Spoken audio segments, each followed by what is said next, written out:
আল্লাহ তাআলার পরীক্ষা। আল্লাহ তাআলা আমাদেরকে, এই যে আমাদের এখন ফসল আসতেছে, আমাদের এই বছর ফসল হবে, আগামী বছর নাও হতে পারে, কিন্তু সর্ব অবস্থায় আমরা শুকরিয়া আদায় করতে হবে কার?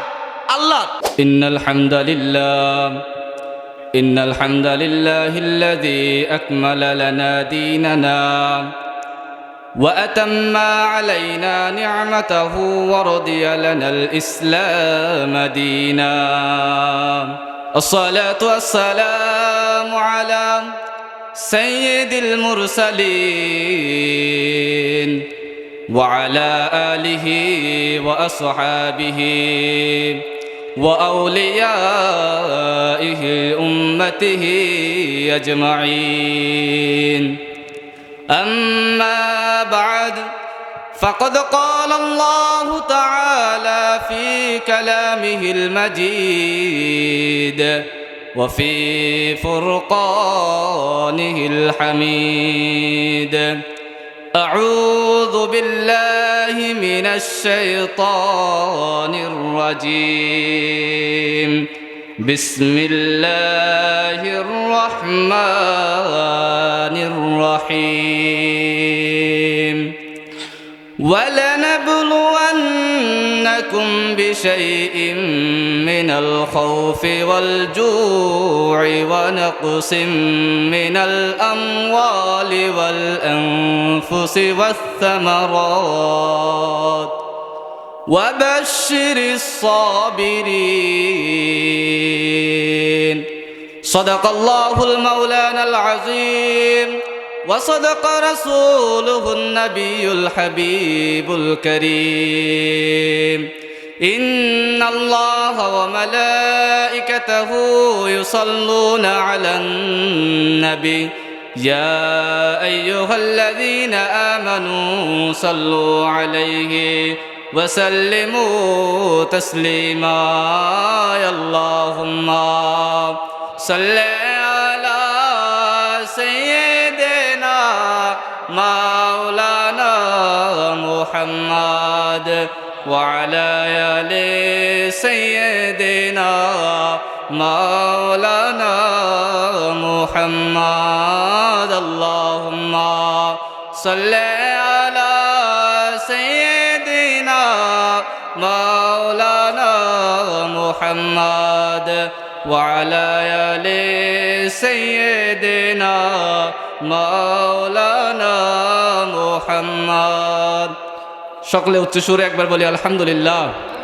আমাকে একটি বিষয় দেওয়া হয়েছে যে বান্দার প্রতি আল্লাহ তাআলার পরীক্ষা। আল্লাহ পাক রব্বুল আলামিন আমাদেরকে দুনিয়ায় প্রেরণ করেছেন। দুনিয়াটা হলো একটা পরীক্ষাখানা। এই পরীক্ষা যদি কোনো বান্দা যদি সফল হয়, এই পরীক্ষা যদি কোনো বান্দা পাস হয়, তাহলে আল্লাহ পাক রব্বুল আলামিনের পক্ষ থেকে তার জন্য রয়েছে জান্নাত। আর এই পরীক্ষায় কোনো ব্যক্তি যদি উত্তীর্ণ না হতে পারে, তার জন্য রয়েছে জাহান্নাম। কি? জাহান্নাম। আল্লাহ পাক রব্বুল আলামিন পবিত্র কোরআনুল কারীমের মধ্যে কতগুলো আয়াত রয়েছে, যে আয়াতের সারমর্ম এটা বোঝায় যে আল্লাহ পাক রব্বুল আলামিন বান্দাদের কাছ থেকে পরীক্ষা নেবে। আল্লাহ পাক রব্বুল আলামিন সূরাতুল বাকারার 214 নম্বর আয়াতে, সূরা মুহাম্মাদের 36 নম্বর আয়াতে, সূরাতুল বাকারার 155 নম্বর আয়াতে এই কথাটা আল্লাহ পাক রব্বুল আলামিন বারবার বলেছেন যে বান্দারা, আমি তোমাদের কাছ থেকে পরীক্ষা নেব। দুনিয়াতে আমরা পড়ালেখা করি, পড়ালেখা আমরা প্রতিটা ক্লাসে একটা পরীক্ষা দিয়ে পাশ হই, পরের ক্লাসে উঠতে হয়। তেমনিভাবে এই দুনিয়াটা হলো একটা পরীক্ষার স্থান। সেই পরীক্ষাটা কি হবে?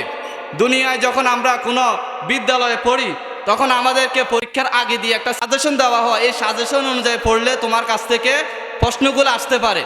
ঠিক আল্লাহ পাক রব্বুল আলামিন সূরাতুল বাকারার 155 নম্বর আয়াতে বলতেছেন, বান্দারা, আমি অবশ্যই তোমাদের কাছ থেকে পরীক্ষা নেব। সেই পরীক্ষাটা কীরকম হবে? সেই পরীক্ষাটা হবে কিছু ভয়, কিছু ক্ষুধা, আমি তোমাদের জান ও মালের ক্ষতি এবং তোমাদের ফল ও ফসলের বিনষ্টের মাধ্যমে আমি তোমাদের পরীক্ষা নেব। এই পরীক্ষা যদি তোমরা উত্তীর্ণ হতে পারো, তাহলে তোমাদের জন্য রয়েছে জান্নাত। আল্লাহ পাক রব্বুল আলামিন সূরাতুল বাকারার মধ্যে ইরশাদ করেন, তোমরা কি মনে করেছো যে তোমরা অতি সহজে জান্নাতে প্রবেশ করতে পারবে?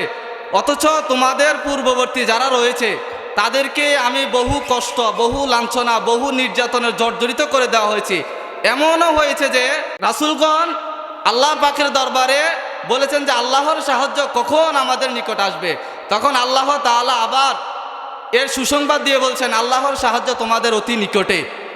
আমরা যদি খেয়াল করি কোরআনুল কারীমের সূরাতুল বাকারার 56 নম্বর আয়াতের তাফসিরের মধ্যে এসেছে যে আল্লাহ পাক রব্বুল আলামিন দাউদ আলাইহিস সালাতু ওয়াস সালামের সম্প্রদায়ের 70,000 লোক রাউদা নামক দ্বীপের মধ্যে বসবাস করত।